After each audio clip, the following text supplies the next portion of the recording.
बिहार में दो दो वोटर कार्ड रखने को लेकर सियासी घमासान तेज हो गया है। आरजेडी नेता तेजस्वी यादव और डिप्टी सीएम विजय सिन्हा के पास दो वोटर कार्ड मिलने से राजनीतिक आरोप प्रत्यारोप तेज हो गए हैं।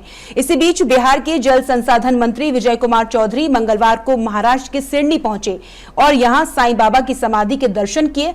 इस दौरान उन्होंने मीडिया से बातचीत करते हुए बिहार के राजनीतिक मुद्दों पर अपनी प्रतिक्रिया दी। जल संसाधन मंत्री विजय कुमार चौधरी ने इसे नियमों के खिलाफ बताया है। उन्होंने कहा कि एक ही वोटर कार्ड मान्य है और फर्जी या दूसरा कार्ड तुरंत रद्द किया जाना चाहिए। इस पूरे मामले पर बयान देते हुए उन्होंने कहा कि तेजस्वी यादव ने खुद अपने दो वोटर कार्ड होने की बात सार्वजनिक की थी, जबकि डिप्टी सीएम विजय सिन्हा ने खुद ये मामला नहीं उठाया था। तेजस्वी यादव ने शुरुआत में दावा किया था कि उनका नाम वोटर लिस्ट में है ही नहीं। जब चुनाव आयोग ने रिकॉर्ड पेश किया तब दूसरा कार्ड सामने आया। इसी बीच मंत्री विजय कुमार चौधरी ने विपक्ष पर निशाना साधते हुए कहा कि पिछले कई महीनों से चुनाव आयोग को लेकर तरह तरह के आरोप लगाए जा रहे हैं, लेकिन आज तक एक भी आरोप प्रमाणित नहीं हो सका है। उन्होंने कहा कि चुनाव आयोग एक संवैधानिक संस्था है और उसकी निष्पक्षता पर सवाल उठाना उचित नहीं है, खासकर तब जब कोई पुख्ता सबूत नहीं हो। उन्होंने कहा कि एनडीए और बीजेपी भ्रष्टाचार मुक्त और अपराध रहित समाज बनाने के लिए प्रतिबद्ध है। वे लोकतंत्र के नियमों और भगवान साईं बाबा के आशीर्वाद में पूरी श्रद्धा रखते हैं। एनडीए नेताओं ने यह भी दावा किया कि भ्रष्टाचार और अपराध के प्रति उनकी सरकार की जीरो टॉलरेंस नीति है। अगर कोई अधिकारी या नेता दोषी पाया जाता है तो उसे कानून के अनुसार सजा दी जाएगी और यही एक अच्छी सरकार की पहचान है। इसके अलावा कांग्रेस नेता राहुल गांधी के हालिया बयान को लेकर एनडीए नेताओं ने कहा कि विपक्ष केवल बयानबाजी कर रहा है और जनता को भ्रमित करने की कोशिश कर रहा है। बाबा के दरबार में हम लोग लगभग 4 दशक से ऊपर से आते रहे और इसमें कोई शक नहीं कि ये बाबा के आध्यात्मिक उपस्थिति का प्रभाव कि इस स्थान पर आने से ही मन पवित्र हो जाता है। और जैसा कि कहा जाता है और सामने नीम का पेड़ गवाह है कि बाबा उसके नीचे बैठते थे, लोगों को आशीर्वाद देते थे और उनके व्यक्तित्व के प्रभाव से नीम के पत्ते में भी अपना तीतापन छोड़ दिया। इससे ज़्यादा बाबा का प्रभाव क्या हो सकता है। और यहाँ आके सब लोगों को मन में संकल्प लेना चाहिए कि जो बाबा चाहते थे, जैसा समाज बनाना चाहते थे, कैसे उन्होंने कहा है कि दो ही शब्द, श्रद्धा और सब्र। हर व्यक्ति को अपने मन में श्रद्धा रखनी चाहिए, सब्र रखना चाहिए। वो बाबा के आशीर्वाद से निश्चित सफलता के मुकाम को हासिल करता है। सामने आए तो किस तरह से देखिए, आईडी कार्ड के इसमें कोई खास बात अगर पहले किसी का, चाहे तेजस्वी जी का हो या विजय सिन्हा जी का, ये सही है कि चुनाव आयोग का निर्देश है कि एक आदमी को एक ही रखना चाहिए। अगर किसी का 2 है तो आगे बढ़कर उसमें से एक को रद्द करवा देना चाहिए और एक जहां वो स्वयं सत्यापित करते हैं कि जिस एड्रेस पे वो रहते हैं वहाँ वाला कार्ड रखें, वोटर का। 14 अगस्त तक उनको आयोग ने कहा है कि उनका कहना मानना है, तो क्या लग रहा है कि इस तरह से?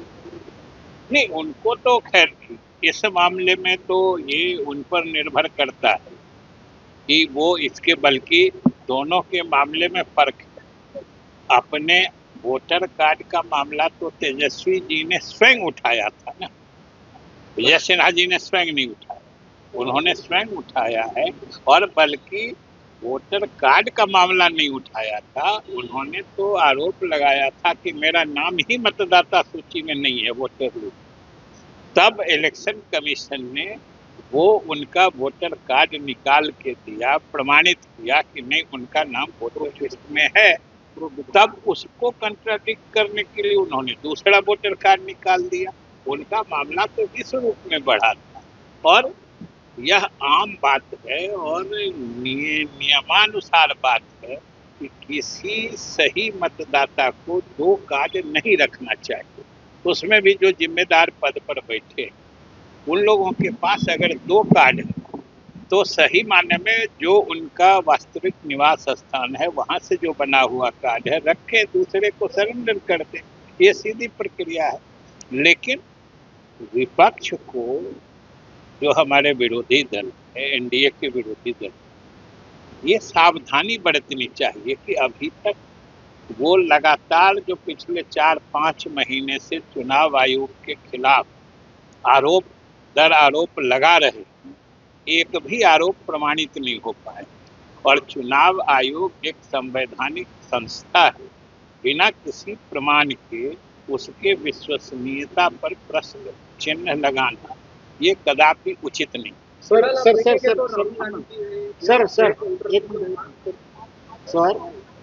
जैसे आप बोलते हैं चुनाव आयोग के ऊपर आरोप कर रहे हैं, लेकिन राहुल गांधी जो है वो चुनाव आयोग के ऊपर आरोप कर रहे हैं और स्पष्टीकरण एनडीए दे रहे हैं।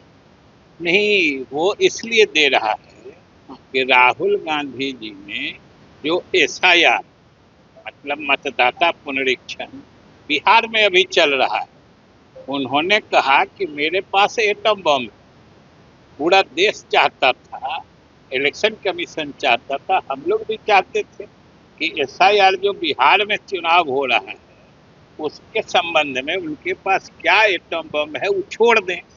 लेकिन आप सोचिए कि जब एसआईआर बिहार में चल रहा है, तब कर्नाटक में जहां वर्षों पहले चुनाव हो गए, वो उससे संबंधित कुछ तथ्य निकाल के दे रहे हैं।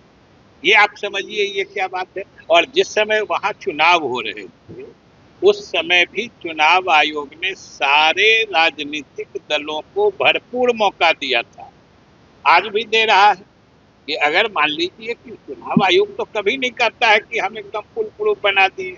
उसने कहा कि हमारे अधिकारी जाके घर घर सत्यापित करके एक सूची दिए, आप लोग सभी पार्टी के एजेंट हर बूथ पर चुनाव आयोग ने रखवाए। चुनाव आयोग कहता है कि आप अपने पार्टी के एजेंट से भी दिखवा लीजिए कि अगर कोई इसमें गड़बड़ है, कोई छूटा है तो आप लिख के दीजिए, हम शामिल कर देंगे। कोई गलत है लिख के दीजिए, हम उसको बाहर कर देंगे। इससे ज्यादा पारदर्शी तरीका क्या हो सकता है। और आपने श्रद्धा सबूरी कहा है, तो जो अभी आने वाले दिनों में आपका एक आने वाले दिनों में हम लोगों के एनडीए गठबंधन की पूरी श्रद्धा है। प्रजातांत्रिक जो नियम है, प्रजातांत्रिक संसदीय प्रणाली है, उसके प्रति पूरी श्रद्धा है। भगवान ईश्वर और साईं बाबा के प्रति पूरी श्रद्धा है और एनडीए के नेताओं में सब्र भी है, इसलिए साईं बाबा से लेके ईश्वर जरूर सफलता। लेकिन सर एक last question sir, last question sir, Maharashtra में जैसा बीजेपी ने खिचड़ी बनाया है, सब भ्रष्टाचारी को आपने साथ लिया है, ऐसी खिचड़ी बिहार में होगी। देखिए एक चीज समझ लीजिए कि बीजेपी हो या एनडीए हो, भ्रष्टाचार को कभी प्रश्रय नहीं देता है। और एक चीज हरदम जान लीजिए कि भ्रष्टाचार मुक्त समाज हो जाए या अपराध मुक्त समाज हो जाए, ये आदर्श स्थिति होती है। समझ गए ना, ये हर कोई चाहता है, लेकिन कभी इससे बिल्कुल भ्रष्टाचार विहीन या अपराध मुक्त ये होना थोड़ी मुश्किल बात होती है।